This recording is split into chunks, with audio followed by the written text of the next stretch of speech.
voit quand même que la Coupe du Monde des clubs, c'est pas encore du niveau de la Ligue des Nations, parce qu'on n'a pas encore eu les gros débats sur Twitter de est-ce que si Dembélé il remporte la Coupe du Monde des clubs, il aura le Ballon d'Or à coup sûr devant Yamal, comme c'était le cas à la Ligue des Nations.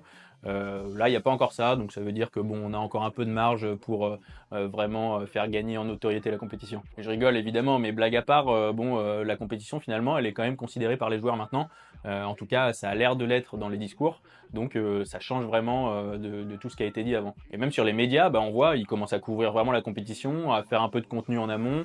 On voit même RMC Sport, par exemple, ils ont fait des épisodes dédiés sur chaque club pour les présenter en amont de la compétition. Bah, on voit que finalement, voilà, ça y est, ils sont lancés. Hein. Bon, après, faut être honnête, hein, avec les enjeux financiers qu'il y a maintenant, à partir du moment où on annonce ces primes-là, bon, bah, évidemment, ça devient un objectif prioritaire pour les clubs, c'est logique, hein, c'est comme ça qu'ils fonctionnent, et c'est hyper important.